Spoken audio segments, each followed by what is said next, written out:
And the 2021 Fresh Award for Greengrocer of the Year goes to Ziggy's Fresh. Congratulations, it feels like it's Groundhog Day. Like, how many times have you won this now, Tony? 3 times. Wow. Ziggy's Fresh, Fyshwick. To accept the award, please welcome to the stage Ken, Tony, Tom and Sylvia. Congratulations. Thank you very much. Really appreciate you coming along. It's been such a challenging year, so well done again. Thank you very much. We Thank really you. appreciate it. Yeah, no, well done. Congrats. Thank you. Well done, Thank mate. you. Congrats again. Ken, what's the secret to that sort of longevity in the business? Our obsessiveness for attention to detail. I think leading from the front, showing our staff what we expect by doing it ourselves, they understand that.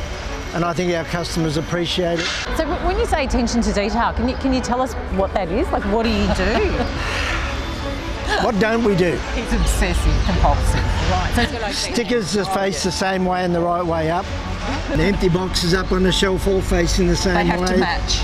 Yeah, it's OCD is what it is. so the apples get turned a certain They do, way? definitely, yeah. yes. So it must have been a challenging year for you. What have you had to confront this year? We've had to get ourselves online a bit more and be prepared to step out of our comfort zone, which is the shop. So we've done that quite successfully, I think.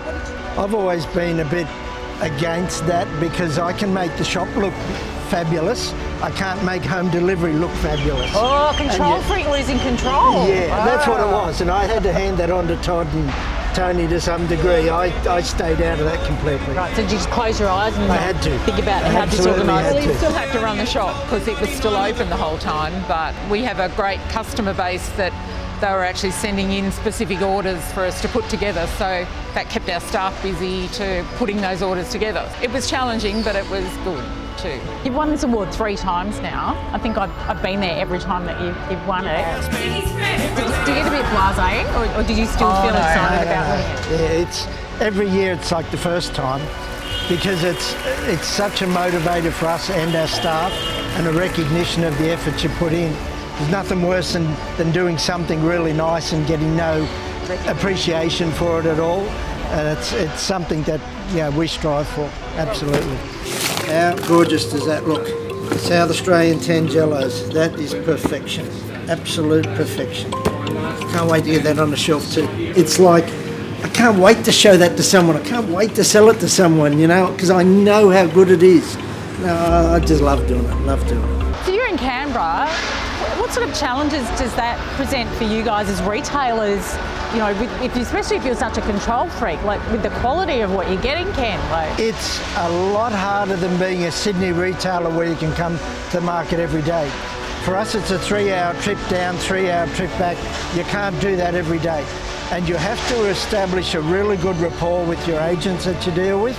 And you also request particular growers because you know the standard that grower packs to is something that suits our shop. And it's much harder to keep that control. Like, I think most agents know if it's not what we want, it's going to come back. So they know they've got to send the right standard in the first place. But yeah, it's like remote control fruit shop, I suppose. Yeah, I think it's also the attention to detail for us starts with the ordering and making sure we're on point, because it's not just the fact that we're in Canberra, it's the fact we want to run out of stock on Sunday, start fresh Monday. But you must have good relationships with your wholesalers then, Tony. So there's a lot of trust involved. There is, definitely. Built up over a lot of years, so. There's a lot of agents that we deal with that my dad dealt with, so it's passed on through the family in that respect. So it's now Todd's dealing with the same people that my father dealt with. Well, when I was born, Mum had to call one of the agents to tell Dad. To tell him that that I'd had a baby, yeah. Didn't you ring him beforehand and say, baby's coming? There's no there's mobile phones back then. So it was a case of I rang E.F. Cook and said, can you just tell Ken I've had the baby? He doesn't need to rush home. Did you rush home? No, he chose not to. Congratulations. Thank you. And I'm looking forward to seeing you on stage Yes. at some point. Yes. Maybe next year, maybe for a 4th time. Let's hope. Well Fingers done. crossed. Thanks very much. Thank you.